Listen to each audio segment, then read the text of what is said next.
Të do shikues, shtëpia e Ismail Kadares në Tiranë është ndruar në një pikë të rëndësishme kulturore dhe gjithashtu turistike, ku letërsia, historia dhe kujtesa ndërthuren sigurisht me njëra tjetër. Në hapësira ku ka jetuar dhe shfrymzuar një nga shkrimtarët më të mëdhenj shqiptar të shekullit e 20, po të req vizitor nga Kosova, Shqipëria dhe jo vetëm, sepse tashmë Shqipëria është sërmbushur me turistë huaj dhe sigurisht ata kanë informacionin për këtë shkrimtar të njohur dhe sigurisht duan të dinë se si ka jetuar, ku ka jetuar edhe gjërat e tjera. Në linjë të drejt për drejt kemi Anisa Ymirin që është drejtuese kësaj shtëpie dhe na tregon detajet e tjera për sa i përket shtëpisë dhe interesimit që kanë turistët. Mirëmëngjes nga Prishtina. Mirëmëngjes Anisa. Mirëmëngjes dhe shumë kënaqësi të jemi bashkë këtë mëngjes. Grazie dhe për ne të flasim me juve dhe të mësojmë më shumë për këtë shtëpinë e famshme, një prej shtëpive më të famshme të Shqipërisë kanë përshtypjen apo jo, sepse kemi parasysh aty. Në fakt po edhe vetë godina dhe vetë pallati është po aq i famshëm sepse ndonse është projektuar nga arkitekti Max Velo, një nga veprat që ai e deshi më shumë dhe që i qëndroi në kokë në një farë kuptimi deri në fund sepse restaurimi i fundit ndodhi vetëm pak kohë para se ai të shkonte në amshim. Ai njihet si pallati i Kadares, kështu që po, mund të jetë një nga shtëpitë më të famshme në Shqipëri.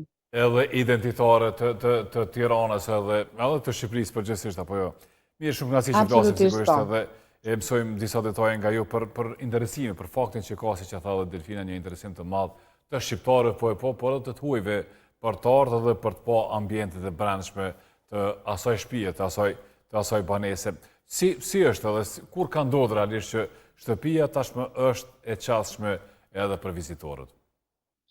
Po, shtëpia studio Kadare është hapur që në vitin 2019, po sigurisht me vitet e pandemisë që kishin ato problematika që kishin, dhe sidomos me shtimin le të themi të ofertës kulturore dhe me shtëpinë e Dritoro Agollit në vitin 2024, apartamentet janë njëri në katin e 3 dhe tjetri në katin e 4, sot të dy muze të vizitueshëm. Sigurisht që oferta u shtua dhe patjetër që edhe vëmendja e vizitorëve u shtua. Dhe mund të themi që edhe ne kemi bërë një punë jo të vogël për promovimin e saj, për krijimin e programeve të edukimit dhe gjithë kjo patjetër që ka sjell edhe shtimin e numrit vizitorëve, sidomos të nxënësve, të cilët ne i kemi një nga shtyllat kryesore sepse gjykojmë fort që nëse të rinjt, sidomos shqiptarë dhe të Kosovës, të Malit të Zi, e të Maqedonisë së Veriut të jenë aty, ata do të jenë konsumatorët e të nesërmes, prandaj programi ynë i edukimit e synon këtë. Po nuk është gjithçka, sepse ai është një muze i hapur për çdo dhe patjetër që numri më i madh i vizitorëve individual janë të huaj për fat të keq, por me një lajm të mirë këtë verë që janë shtuar shumë edhe familjet nga Shqipëria dhe nga Kosova, të cilët vinë dhe e vizitojnë shtëpinë e shkrimtarit Ismail Kadare, por edhe të Dritoro Agollit. Çfarë përjeton një vizitor kur hyn në ambientin ku është rritur dhe ku është formuar Ismail Kadare? Po shtëpia apartamentin në cilin ai banoi përkonte me vitet më të rëndësishme të veprimtarisë së shkrimtarit. Ai ka banuar aty bashkë me familjen nga viti 1973 deri në vitin 1990 kur ekziloi dhe kërkoi azilin politik në Francë. Pastaj pas 90-s me kthime fare të shkurtra kur vinte në Tiranë, por mund të themi që ka qenë thuajse e pabanuar pas 90-s.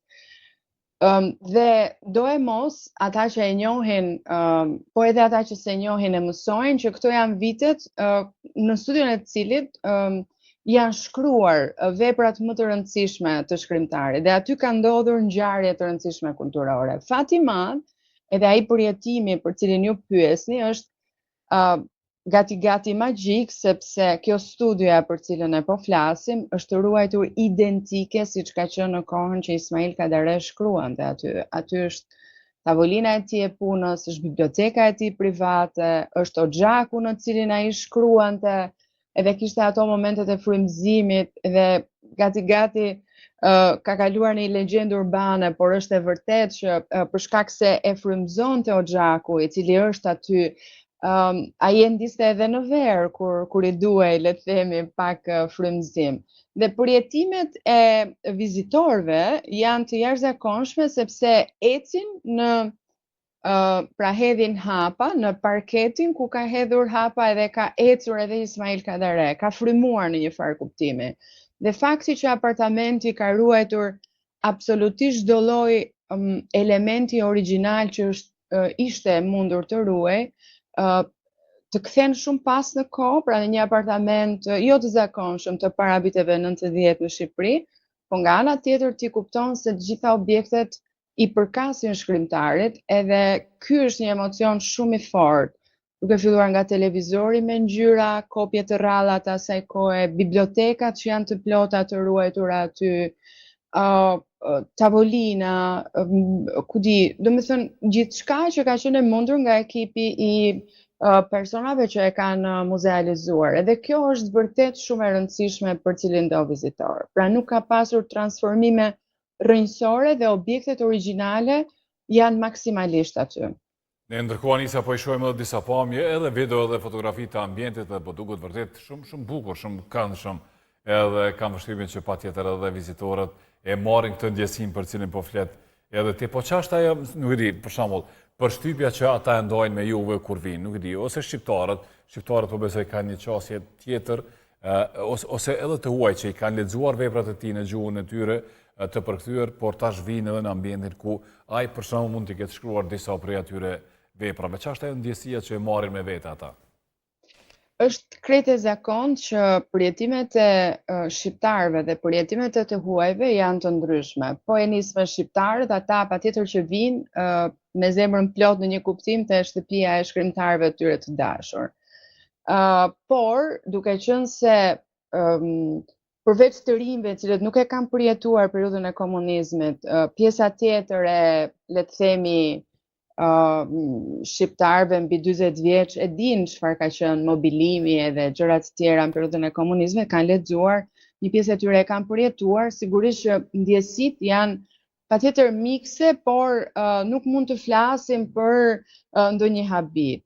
Tjetër gjë është nga të huaj të gjithë përjetimi, jo vetëm për çështje të formës, pra për çfarë shohin në pikpamjet mobilimit, por mbi të gjitha për përmbajtjen dhe ka një detaj shumë interesant të vizitorëve të huaj që pjesa më e madhe atyre që vinë me ndonjë përjashtim të vogël, ose ka një libër të Kadares në çantë që janë duke e lexuar, ose kanë lexuar disa libra, një pjesë e tyre shumë prej romaneve të Kadares dhe vinë krejt informuar edhe kanë shumë pyetje, përgjigjet e cilave i kërkojnë aty.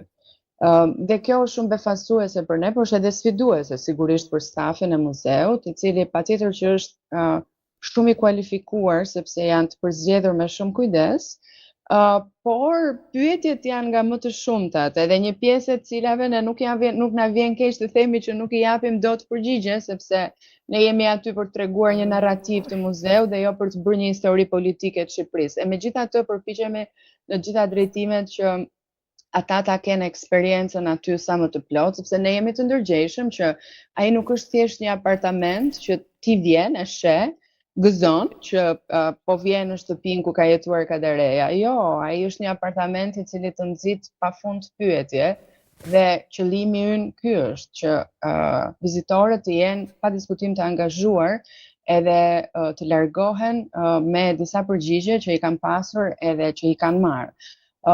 Por vizitorët e huaj janë vërtet shumë të kujdesshëm, patjetër që në vend të parë qëndrojnë francezët edhe për shkak të lidhjes që ata kanë me Ismail Kadaren.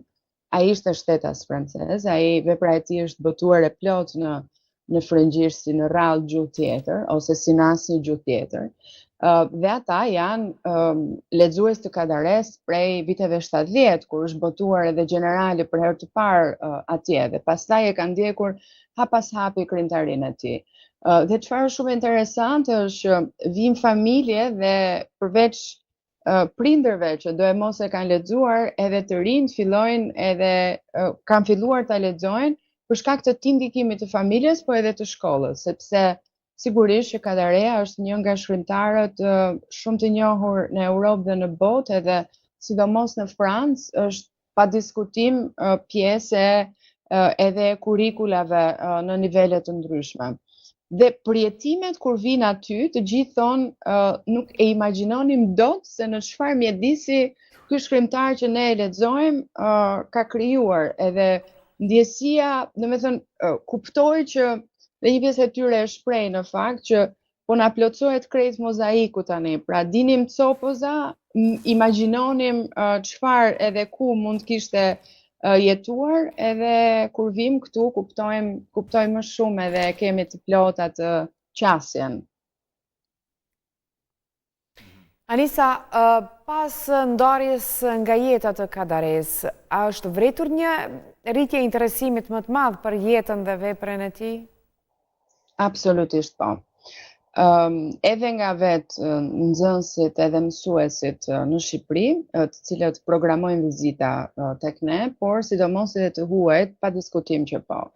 Kanë kaluar fare pak kohë, vetëm 2 vite nga ndarja e jetës Kadares, dhe patjetër që interesi vjen duke u shtuar, sepse kurreshtja vjen duke u shtuar. Deri dje, ne shqiptarët që jetonim në Tiranë dhe një pjesë e tyre që e dinin ku mund ta gjenin Kadaren e takonin në panairin e librit këtu, ai vinte shpesh dhe ka pasur, ju e dini mirë, një lidhje shumë të fortë me Kosovën, me Prishtinën, dhe ishte shumë prezent aty.